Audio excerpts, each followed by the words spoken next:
नमस्कार मित्रांनो, घरगुती उपचार या यूट्यूब चॅनलमध्ये आपले सहर्ष स्वागत आहे। आज तुमच्यासाठी खास असा व्हिडिओ घेऊन आलेलो आहे। विशेष करून हिवाळ्यामध्ये होणारा खोकला, सर्दी, पडसे किंवा ॲलर्जीमुळे होणारा खोकला, लागणारा ढास, फक्त हा उपाय 2 वेळा करा। 2 वेळा तुम्ही उपाय केल्यानंतर तुम्हाला येणारी उबळ, होणारा खोकला नक्कीच निघून जाणार आहे। नक्की मी तुम्हाला गॅरंटी देणार आहे। 2 पदार्थ यामध्ये आपण वापरणार आहोत।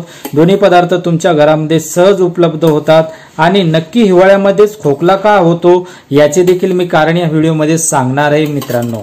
यामध्ये तुम्ही पाहता की सर्दी पडसे होते, परंतु या सर्दी पडशाचं रूपांतर खोकल्यामध्ये होत असतं, परंतु ऐनवेळी होणारी सर्दी पडसे हे गळून जातात।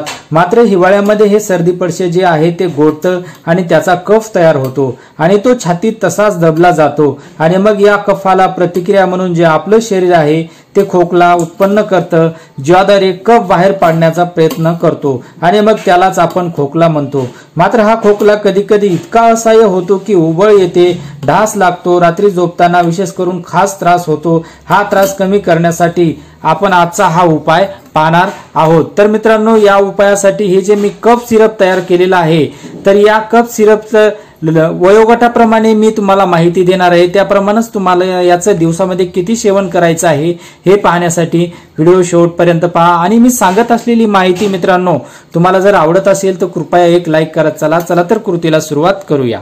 यासाठी आपल्याला सर्वात महत्त्वाचा घटक लागणार आहे म्हणजे पाणी। आपल्याला साधारणतः अर्धा ग्लास पाणी घ्यायचं आहे। या ठिकाणी मी पाणी घेतलेलं आहे। आणि दुसरा जो महत्त्वाचा घटक या ठिकाणी आपल्याला लागणार आहे मित्रांनो, आलं, काही ठिकाणी याला अद्रक देखील म्हणतात। साधारणतः आल्याचा छोटा तुकडा घ्यायचा आहे आणि आपल्या घरामध्ये जे साहित्य उपलब्ध होईल त्या साहित्याच्या द्वारे त्याची बारीक पेस्ट तयार करून 1 चमचाभर पेस्ट यामध्ये मिक्स करायची। घटक या ठिकाणी आपण ऍड करणार आहोत मित्रांनो, लिंबू घ्यायचे आहे। साधारणतः अर्ध लिंबाच्या फोडी आपल्याला बनवायच्या आहेत आणि हे जे मिश्रण आहे या मिश्रणामध्ये आपल्याला मिक्स करायच्या आहेत। तर साधारणतः हे मिश्रण आपलं तयार झालेलं आहे आणि हे तयार झालेलं मिश्रण आपल्याला गाळणीच्या साहाय्याने गाळून घ्यायचं आहे।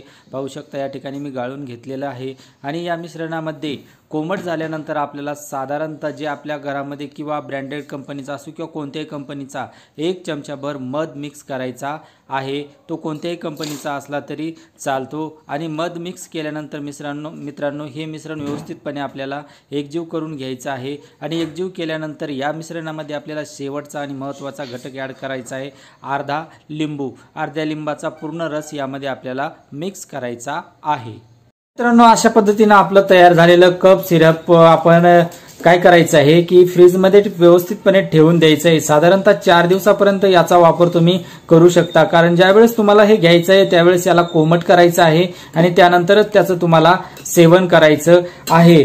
तर पहा मित्रांनो, 1 ते 5 वयाच्या मुलांना प्रत्येकी हे जे सिरप आहे ते 2 तासाने अर्धा ते 1 चमचा सिरप द्या। त्याचप्रमाणे मित्रांनो, 5 ते 12 वयाच्या मुलांना दर 2 तासांनी 2 चमचे सिरप द्या।